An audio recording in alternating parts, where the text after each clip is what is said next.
Pledge. क्या है pledge? Pledge का मतलब होता है अ सीरियस सपोर्ट, एक तरीके का ऐसा प्रॉमिस जिसको तोड़ने में थोड़ा सा दुख हो या थोड़ा सा परेशानी हो, ऐसे प्रॉमिस को हम बोलते हैं सीरियस प्रॉमिस। तो ऐसे जब प्रॉमिस होते हैं उसको हम स्टैंडर्ड वोकैबुलरी में कंसीडर करते हैं।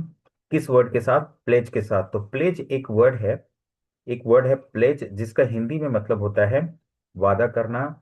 लेकिन कैसा वादा? एक सीरियस वादा करना, ठीक है। इसको इंग्लिश में कैसे कंसीडर करेंगे? A serious promise.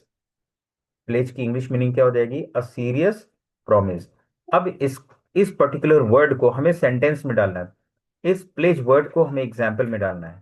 तो यहाँ पे देखिए एग्जाम्पल क्या कह रहा है, द मिनिस्टर प्लेज्ड, यानी मंत्री ने, मिनिस्टर ने प्लेज्ड यानी सीरियस प्रॉमिस किया, सीरियस वादा किया, सपोर्ट टू फार्मर्स। किसको सपोर्ट करने के लिए? फार्मर्स को। फार्मर्स को सपोर्ट करने के लिए मिनिस्टर ने प्लेज किया, यानी सीरियस वादा किया। तो आपने देखा यहाँ पे एक वर्ड प्लेज। प्लेज का हिंदी में मतलब होता है क्या? एक तरीके का वादा करना। और इंग्लिश में इसे क्या बोलते हैं? A serious promise. इस वर्ड को अब हमें एग्जाम्पल में रखना है। एग्जाम्पल हमारा क्या हो जाएगा? द मिनिस्टर प्लेज्ड, मंत्री ने प्लेज्ड किया यानी सीरियस वादा किया, सपोर्ट टू फार्मर्स, फार्मर को सपोर्ट करने के लिए।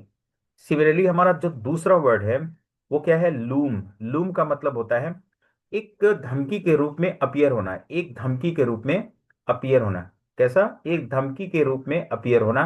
तो लूम का मतलब क्या हुआ? एक धमकी के रूप में प्रकट होना। To appear as a threat. आप इस बादल को देख करके गेस कर सकते हो कि मान लीजिए आप बाहर खेल रहे हैं और उस बाहर खेलने में अचानक आपके सर पे काला बादल मंडराने लगे, तो ऐसे में आप कह सकते हो कि the cloud is looming over me, ठीक है। तो लूम का मतलब होता है to appear as a threat, धमकी के रूप में अपीयर होना। और example, a crisis looms over the company. एक तरीके की क्राइसिस, एक तरीके की तंगी मंडरा रही है। कहाँ पे? कंपनी के ऊपर। एक तरीके की तंगी मंडरा रही है। कहाँ पे? कंपनी के ऊपर। कंपनी में एक तरीके की तंगी मंडरा रही है। जब भी वो तंगी ओपन होगी, मार्केट बहुत तेजी से फॉल करेगा।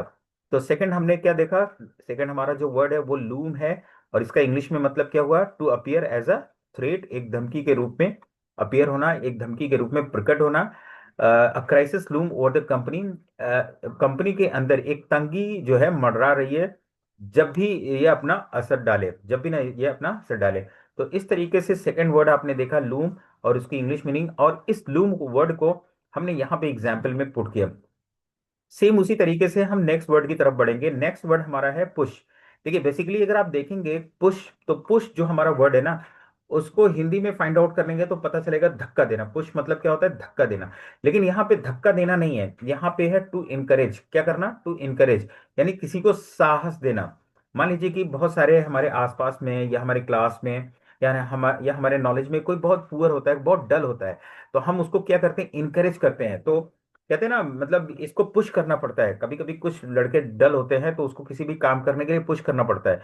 तो ऐसे पुश को हम धक्का नहीं बोलते, बल्कि उसको क्या बोलते हैं? To encourage.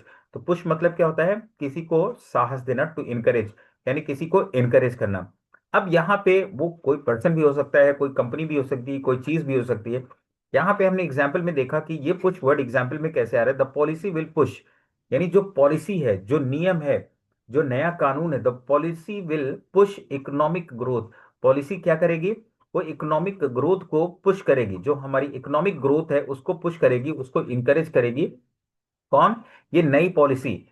जैसे कि मेरा ये मानना है कि जो new education policy in Uttar Pradesh है, वो क्या करेगी? स्टूडेंट्स के लर्निंग एबिलिटी को पुश करेगी, वो लर्निंग इंटरेस्ट को पुश करेगी। तो इसी तरीके से हमारा जो इकोनॉमिक ग्रोथ की पॉलिसी है वो इसको क्या करेगी? पुश करेगी। पुश मतलब to encourage, the policy will push economic growth. Policy क्या करेगी? इकोनॉमिक ग्रोथ को पुश करेगी। सेम इसी तरीके से आपको हर रोज इंग्लिश पैराग्राफ की रीडिंग लगानी, इंग्लिश बुक की रीडिंग लगाइए, इंग्लिश न्यूज़पेपर की रीडिंग लगाई। रीडिंग लगाने के बाद वहां से दो से तीन चार वर्ड, पांच वर्ड, जैसा आपके जैसा आपका मन करे वह उतने वर्ड्स आप कलेक्शन करिए। उन वर्ड्स को आप अपने नोटबुक पे लिखिए। नोटबुक पे लिखने के बाद आप उन वर्ड्स की मीनिंग को फाइंड आउट करिए। मीनिंग को फाइंड आउट करने के बाद आप समझिए कि उस मीनिंग के हिसाब से हम किस तरीके से एग्जाम्पल बिल्ड कर सकते हैं, किस तरीके से एग्जाम्पल बना सकते हैं। जितना ज्यादा हम वर्ड्स कलेक्ट करेंगे और जितना ज्यादा उन वर्ड्स पे हम एग्जाम्पल बनाएंगे, उतनी ही स्ट्रांग हमारी इंग्लिश स्पीकिंग होगी। क्योंकि इंग्लिश बोलने के लिए सबसे ज्यादा हमारे पास सीरियसनेस होनी चाहिए इंग्लिश को समझने की। अगर हम इंग्लिश को समझ पाते हैं तो फिर हमारे लिए इंग्लिश बोलना बहुत आसान हो जाएगा।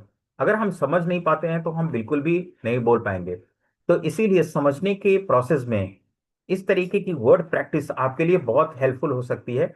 और जितना ज्यादा आप वर्ड के साथ प्रैक्टिस करना शुरू करेंगे, जितना ज्यादा आप वर्ड के साथ अपने आप को एंगेज रखेंगे, आपकी इंग्लिश स्पीकिंग उतनी ही स्ट्रांग और स्टेबल होगी। ठीक है, आज के लिए इतना ही, मिलते हैं नेक्स्ट वीडियो में, तब तक के लिए bye, take care, have a nice, thank you so much.